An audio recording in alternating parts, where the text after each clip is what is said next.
Imagine running a software company, right? Like, you managed to grow your daily active user base by a massive 23% in a single quarter. Right, which is huge. Yeah, exactly.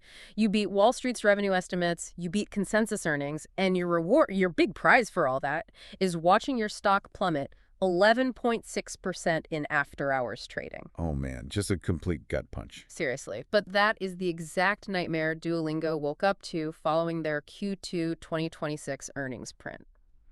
So welcome to today's deep dive. We are dissecting one of the most paradoxical market reactions of the year. Yeah, it's a fascinating one. We're really trying to understand how a seemingly bulletproof balance sheet can trigger such a massive sell-off. Exactly. And we've got a pretty heavy stack of equity research on the table today for you. We're pulling directly from forward-looking guidance data, some technical market analysis, and recent analyst notes from, JP Morgan and D.A. Davidson. The core tension here, the real meat of it, is this fascinating battle of priorities. We're unpacking this brutal tug-of-war between management's desire to just capture massive user growth at all costs and, well, Wall Street's relentless demand for immediate margin expansion. Right, because Wall Street wants their money now. Exactly. And hovering over all of this, like a dark cloud, is the existential threat of generative AI. Our mission for you today is to figure out what happens when a digital platform prioritizes its long-term defensive moat over its short-term quarterly profits. And how the market is actively mispricing that risk. So let's start with the retroactive data, because the second quarter numbers for 2026 looked incredibly clean on the surface. Oh, totally. If you were just screening for top-line health, they absolutely crushed it. They really did. I mean, revenue hit $298.5 million. That represents an 18.3% year-over-year jump. Which is not small. No. And GAAP EPS came in at 66 cents, beating consensus by almost 9%. From a purely historical perspective, the operational leverage looks, entirely intact. Yeah, and the margin profile backs that up beautifully. I mean, they posted a trailing 12-month gross margin of 72.67%. Wow. Right, and a net margin of 38.44%. When you are running a consumer-facing application, those are just highly defensible profitability metrics. So they're definitely making money on the users they have. Exactly. It shows they have historically managed their server costs and customer acquisition really effectively relative to their subscription revenue. Right. And the top of funnel velocity was actually accelerating too. I mean, daily active users, the DAUs, grew by 23%. That's a notable step up from the 21% growth they posted back in Q1. It is. The engine is definitely humming. So, okay, let's unpack this. Because it sounds like a student getting an A+ on their final exam, but the teacher still fails them for the semester anyway. That's a great way to put it. If the user base is accelerating and they beat EPS, why on earth did the stock trigger an 11.6% sell-off? The street obviously saw something in the forward indicators that absolutely terrified them. They did. The market aggressively rotated its focus from recognized revenue, the past, to the forward pipeline. Specifically, they looked at bookings and margins. Management guided Q3 revenue to $302 million. Okay. Now, that missed analyst estimates by just 0.9%. I have to stop you there because a 0.9% miss on forward revenue guidance, I mean, that feels like a rounding error. It really does. That alone doesn't trigger a double-digit after-hours route. What was the actual, structural crack the analysts found? So the structural crack was in the full year 2026 bookings forecast. They're projecting bookings growth to decelerate to roughly 10.5%. Ah, okay. Bookings. Right. In a subscription software model, recognized revenue is backward-looking. It's the cash you are recognizing for services you've already started delivering. But bookings... Bookings are the actual cash commitments for future subscriptions, right? Exactly. It is the purest leading indicator of top-line health. So if bookings growth is cooling to 10.5%, while daily active users are growing at 23%... It signals a severe degradation in user monetization. You nailed it. So they're bringing in this massive crowd, but a shrinking percentage of that crowd is actually opening their wallets? Yes, and that spooks investors. But that still doesn't fully explain the panic, I don't think. Even with decelerating bookings, they are still growing. The real culprit here was the profitability metrics, wasn't it? Like the margin compression. Precisely. In Q2, their adjusted EBITDA margin dropped a staggering 720 basis points. Wait, 720? Yeah, landing at 24%. And it's not some one-off accounting anomaly here. Management is projecting a 380 basis point drop for the full year of 2026. Wow. Okay, yeah, that hurts. This is where the narrative really broke for institutional investors. You have a company guiding for slower bookings growth while simultaneously burning through their profit margins at just an alarming rate. Okay, but let's put ourselves in the shoes of CEO Louis Von Ahn for a second. He is looking at the same dashboard we are. He knows that slashing his EBITDA margin by over 7% in a single quarter is going to, invite a bloodbath from Wall Street. Oh, he absolutely knew. So what does this all mean? Are they just throwing cash out the window to get these new users? It's like a nightclub offering free drinks all night. Sure, there's a massive line around the block, but how do you pay the rent? That's the million-dollar question. Why is management intentionally allowing their margins to compress so drastically? Is it reckless or is it a calculated defensive maneuver? The research indicates this is a highly calculated, almost militant strategy. Duolingo is explicitly prioritizing user growth over near-term monetization. Really, at the expense of the stock price? Yeah. They're currently testing multiple new subscription revenue models, but management's non-negotiable golden rule is that these tests cannot introduce any friction for the free user base. Zero friction. Zero. They're deliberately absorbing that margin compression to ensure the top of the funnel remains as frictionless and welcoming as possible. Which seems incredibly dangerous for a public company. I mean, if I'm a portfolio manager, I don't want to see a management team sacrificing 720 basis points of margin just to keep free users happy. Right, it goes against everything Wall Street values. There has to be a macro reason they are so desperate to build this audience right now. They're basically building a walled garden and refusing to charge an entry fee. Why the sudden urgency? The urgency is driven by the structural threat of large language models. The J.P. Morgan analyst note heavily emphasizes increased competition from generative AI and low switching costs as massive material risks to the stock. Of course. So we're talking about ChatGPT, Claude, and the proliferation of real-time translation tools. Exactly. Think about the core utility of language learning software historically.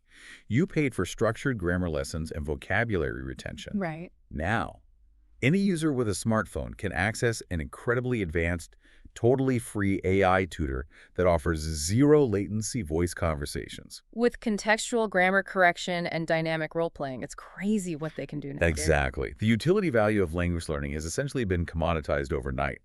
Consequently, the switching cost for a user to leave Duolingo for a native AI tool is basically zero.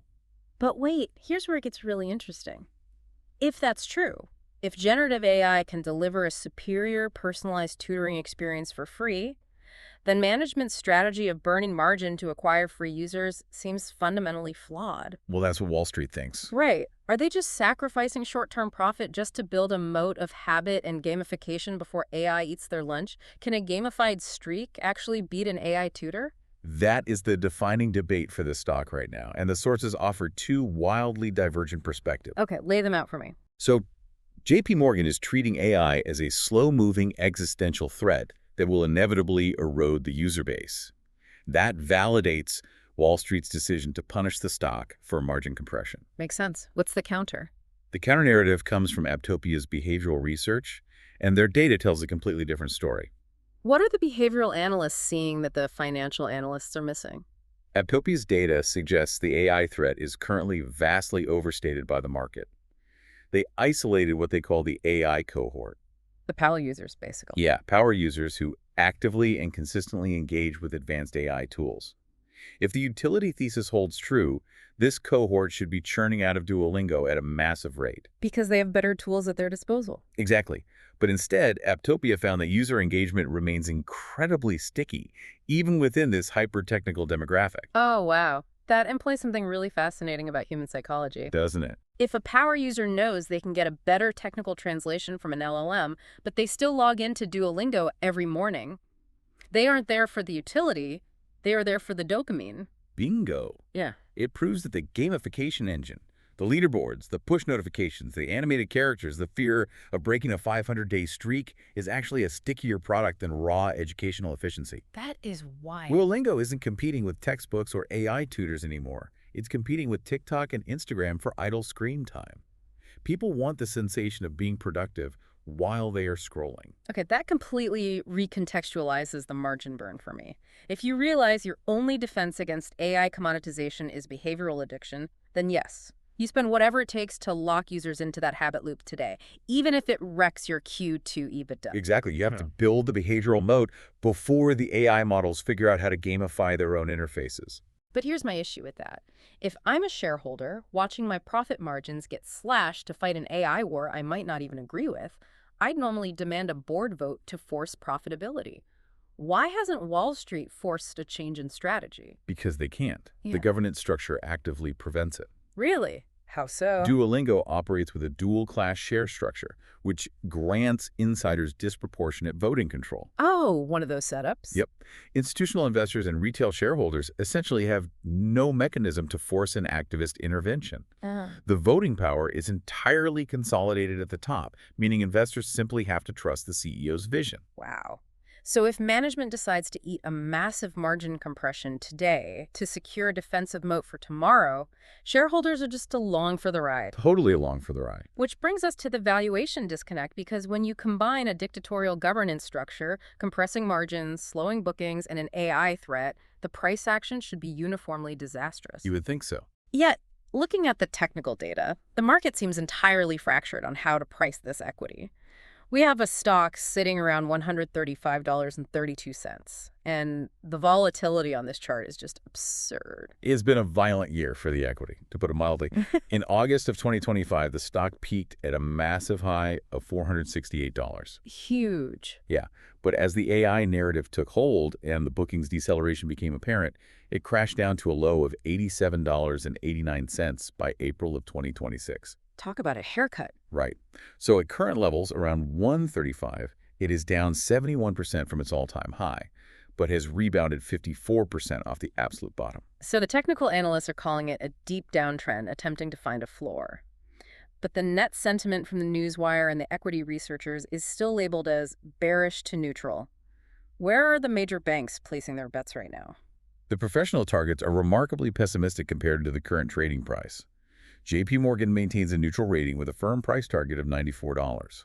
94. Okay, and D.A. Davidson is also sitting at neutral, pinning their target at $120.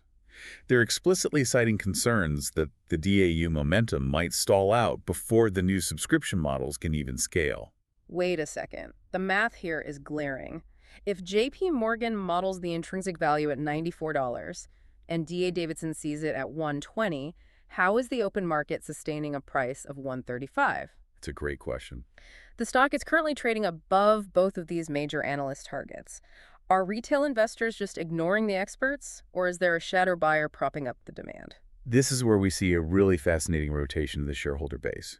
When a hyper-growth tech stock drops 71% from its highs, it usually triggers a complete exodus of growth funds. Sure, they wash their hands of it. Exactly. But look at the valuation multiples. The price-to-earnings ratio currently sits at 14.93. Wait, a 14.9 PE for a software company growing its active user base by 23%. That is aggressively cheap.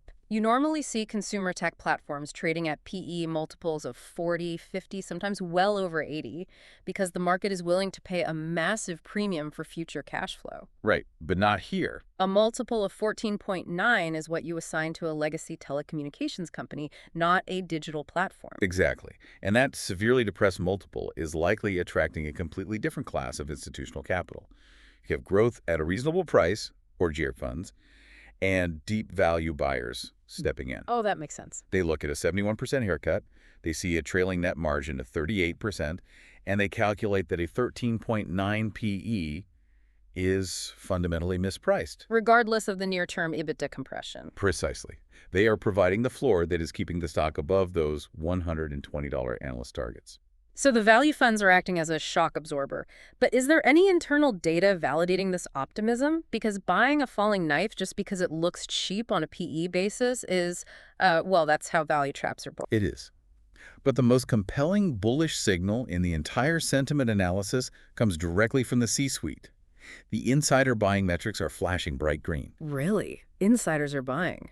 Big time. While the raw net share count over the trailing 90 days was relatively flat, the management share purchase ratio, the MSPR, is sitting at a perfect 100. Break down the MSPR in this context for me.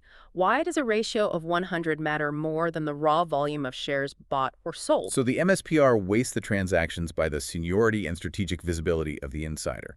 A score of 100 means that the most heavily informed, highly placed executives are the ones aggressively accumulating equity. The people who see the real-time conversion data on those frictionless subscription tests. Exactly. The people who know exactly how the Q3 bookings are tracking, it is a massive vote of confidence. I'll say. It strongly implies that the internal data paints a much rosier picture of the margin recovery than the forward guidance suggested.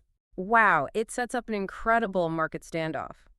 In the bear camp, you have JP Morgan pointing to the margin compression and the AI commoditization demanding a $94 valuation. Right. In the bull camp, you have value investors scooping up a 14.9 PE, heavily backed by C-suite executives accumulating their own stock at 135. It's a classic battleground stock. Which brings us to the actual mechanics of the turnaround. If management is right, and this growth-first gamble is going to pay off, what are the specific catalysts we need to watch to see this thesis materialize? The absolute proving ground is going to be the Q3 2026 earnings print in November. Management anchored the market with that $302 million revenue guide. Okay, so that's the number to beat. Yes, because the street punished them so severely for the 0.9% miss on the estimates, Yeah. that $302 million number is now a hard floor. Makes sense. If they report in November and miss that guide, the value funds will capitulate and the stock will likely test those April lows of $87. So they have to clear the top-line hurdle. But top-line growth means nothing if they are still bleeding cash to acquire it. What is the breaking point for the EBITDA margins? Well, they dropped to 24% in Q2, but they have a stated long-term goal of 30 to 35%. So margin stabilization is really the ultimate linchpin here. Absolutely. The market might forgive a slight bookings deceleration if they can prove the aggressive spending phase has peaked. The key metric to watch is sequential improvement. Okay, sequential improvement. They guided for a full-year adjusted EBITDA margin of 25.7%.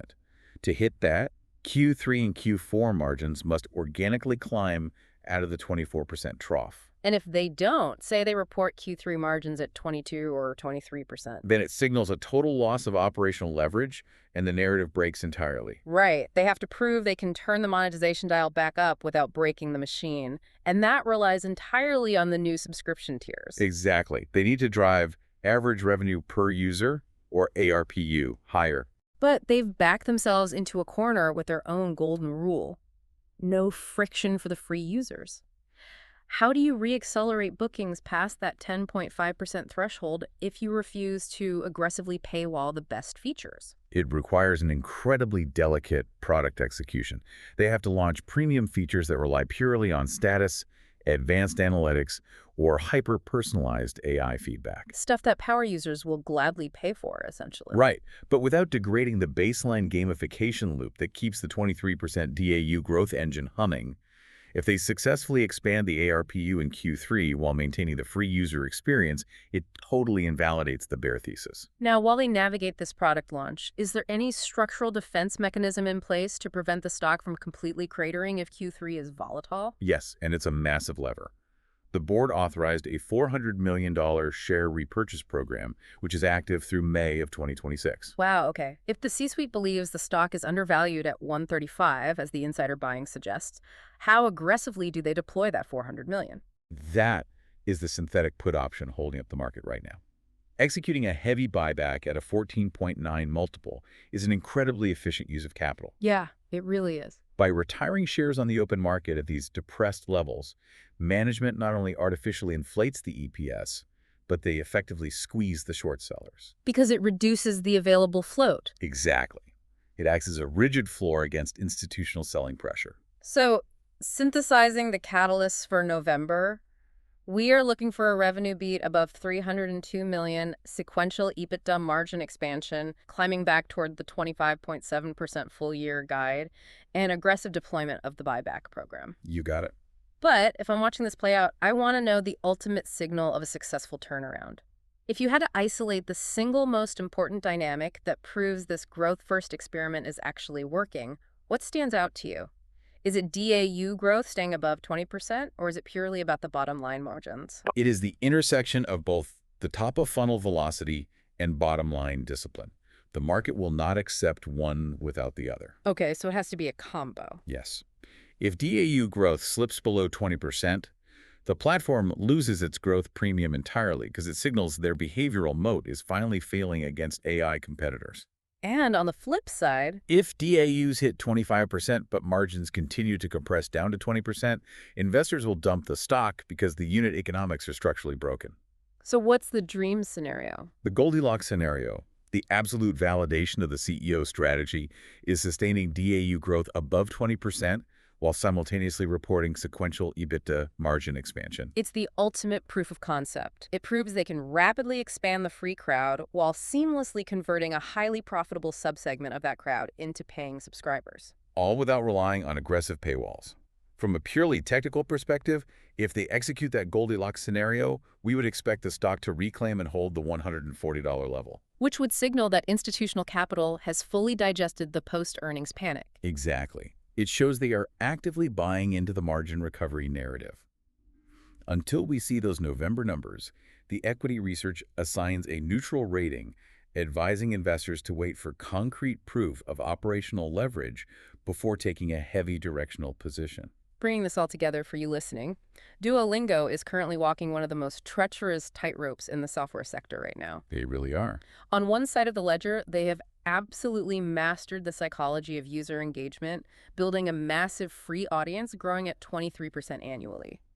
But on the other side, they are battling a skeptical Wall Street demanding immediate margin expansion. All while the specter of free, zero-latency generative AI tutors threatens to completely commoditize their core utility. Exactly. They are betting the company's valuation on the premise that human habit is stronger than technological efficiency. And that premise introduces a staggering implication for the broader tech landscape. Think about it. If Duolingo's Q3 data proves that their gamification engine, the relentless streaks, the algorithmic leaderboards, the dopamine-driven push notifications, If that can create a behavioral moat so deep that users will ignore a vastly superior free AI tutor, then they haven't just solved the monetization of language learning. right, it means the delivery mechanism is more important to the human brain than the actual educational content. Exactly. If habit definitively beats raw intelligence, then Duolingo's total addressable market is basically limitless. Because they could apply it to anything. Yes, they could port this exact psychological framework onto mathematics, historical retention, coding, or even enterprise training. That is wild. If the gamification loop is the actual product, they aren't just defending a language app against ChatGPT. They might be building the ultimate, irreplaceable monopoly for digital behavioral modification. It is a terrifying and brilliant prospect that really forces you to reevaluate how you interact with your own phone. Thank you for joining us on this deep dive. It's been fun. As you navigate the rest of your day, take a hard look at the applications you open out of pure muscle memory. Ask yourself, if a competitor launched a slightly smarter, slightly faster alternative tomorrow, would it really be enough to make you break a 500-day behavioral streak? We'll catch you on the next deep dive.